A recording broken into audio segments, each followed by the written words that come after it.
ဒီဗီဒီယိုမှာကိုယ့်ရဲ့ listening စွမ်းရည်မြင့်တင်နိုင်ဖို့မဖြစ်မနေလေ့လာရမယ့်အချက်လေးတွေကိုပြောပြတော့ပါမယ်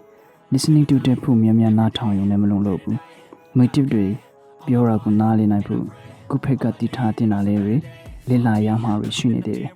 အခုပြောပြမယ့်ချက်လေးတွေကိုအရင်မလဲလာပဲ native တွေပြောတာကိုလိုက်နားထောင်မယ်ရုပ်ရှင်ဇာတ်ကားတွေကြည့်ပြီး listening ကိုပဲအာရုံစိုက်နေရင်လည်းကျင့်တဲ့ဆရာရလက်ထွက်မှာမဟုတ်ဘူးlistening ကအမြင့်ဆုံးအဆင့်နောက်ဆုံးလေ့လာရမယ့်ချက်ဖြစ်တယ် listening စွမ်းရည်မြင့်တင်ချင်တာပဲဖြစ်ဖြစ် for skill ပိုင်းချင်တာပဲဖြစ်ဖြစ်အရင်ဆုံးလုပ်ရမှာကအခြေခံပိုင်းအောင်လုပ်ရမယ်အခြေခံ tense တွေကိုဘယ်လိုသုံးရမလဲကာလလိုက်ကိုသုံးလိုက်တဲ့ tense တွေရဲ့အဓိပ္ပာယ်တဲ့ဟုတ်ကဘယ်လိုလဲအပြောအကြနဲ့မြေခွန်းမကြတည်ဆောက်တဲ့အခါမှာဘယ်လိုသုံးရမလဲစကားလုံးဘယ်လိုစီရမလဲစကားပြောတဲ့အခါဘယ်လိုသုံးမလဲ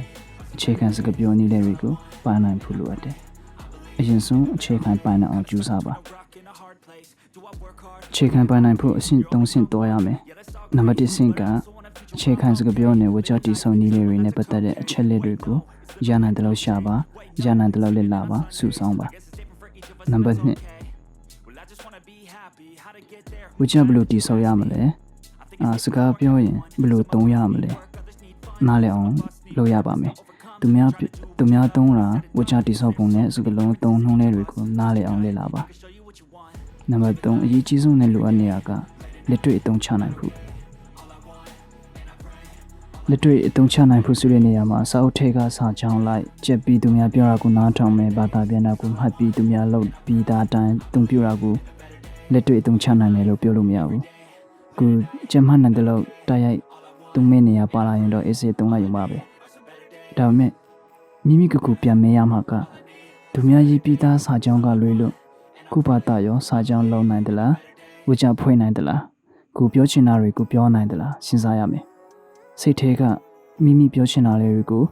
ဝကြမှန်မှန်နဲ့စကလုံးသုံးနှုံးမှန်အောင်သုံးနိုင်မှသာဘယ်နေရာရောက်သူများကိုဝင်လို့ပဲ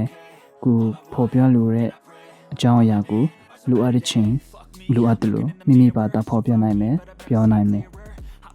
ဒါကြောင့်မိမိဘာသာဝကြတိဆောက်နိုင်အောင်ပြောနိုင်အောင်အရင်လေ့လာပါကြိုးစားပါကိုကြက်မှတ်ခဲ့တာတွေကနေရာတိုင်းမှာတုံးလို့ရှိမပြီးဘူးနေရာတွေကတုံးပြလို့မရဘူး listening ခင်နေရတဲ့အကြောင်းရင်းကအတန်ထွက်ပါကိုကပုံမှန်စကားလုံးနဲ့အတန်ထွက်ပဲလေ့လာတယ် native တွေကစကားပြောရင်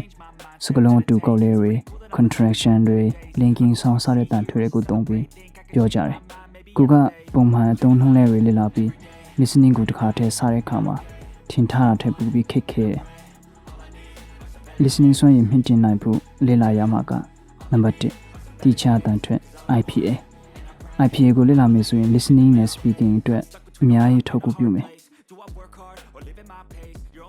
နံပါတ်2စကားလုံးအတန်ထွက်စကားလုံးတစ်လုံးဘယ်လိုတန်ထွက်တယ်လဲ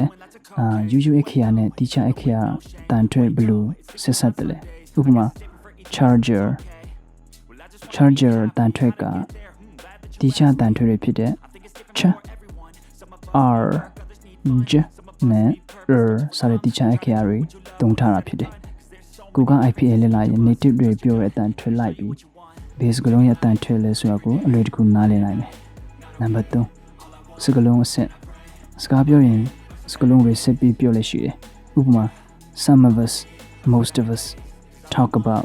between us move on move about goes out စသဖြင့်သုံးလေးရှိတယ်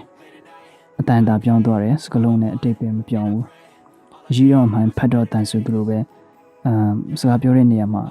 သုံးတဲ့အတန်ထွက်ကိုလေ့လာမှသာ listening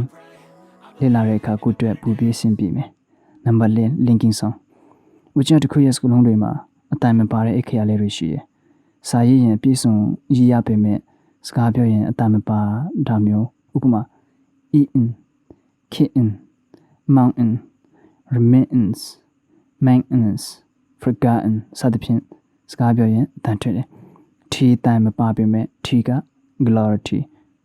လို့တန်ထွက်တယ် linking song တွေကြောင့်ပဲ listening လေ့လာတဲ့အခါမှာအတော်လေးကောင်းကိုက်သွားတယ်နံပါတ်5 contraction တွေလေ့လာရမယ်စကားပြောတဲ့နေရာမှာ contraction ကအရေးကြီးတဲ့အခန်းကဏ္ဍမှာပါဝင်တယ်ကိုယ့်ရဲ့ listening နဲ့ speaking စွမ်းရည်က contraction တွေဘယ်လိုပိုင်းတယ်လဲဆိုပြီးပုံမှန်အများကြီးမူတည်တယ်ပြီးတော့အတူကိုစကလုံးလေးတွေကိုလည်းမြန်မြန်လေ့လာပါဘာကြောင့်ဒီချက်လေးတွေကိုလေ့လာဖို့လိုအပ်တယ်လဲဆိုရင် native တွေကစကားပြောရင်ဒီချက်တွေကိုတစ်ခါတည်းတွေးပြီးသုံးလို့ရှိတယ်ဥပမာ we gotta go they're waiting for us we gotta go they're waiting for us we got to go they are waiting for us we gotta go they're waiting for us ဒီစာကြောင်းမှာ contraction အတူကိုစကလုံးနဲ့အတန်ဆက်ပြီးသုံးတယ်မြန်မြန်နားထောင်ရင်မြန်မြန်နားလေမယ်စုပေမဲ့ဘယ်လိုသုံးတယ်လဲသူတို့ဝကြတစ်ခုကိုဘယ်လိုဖွင့်တယ်လဲဆိုတာအရင်လေ့လာမှသာ listening လေ့လာတဲ့အခါကိုတွေ့ပူပြီးရှင်းပြမယ်ဒါကြောင့်အချိန်ယူရမယ်စိတ်ရှိရှိနဲ့လေ့လာဖို့လိုတယ်လေ့ကျင့်ဖို့လိုတယ်ဘယ်အရာမှအညတွင်ချင်းရလက်မထွင်နိုင်ဘူးအချိန်ယူရမယ်လုံလောက်တဲ့ကြိုးစားထုံးမှုတွေရှိရပါမယ်listening က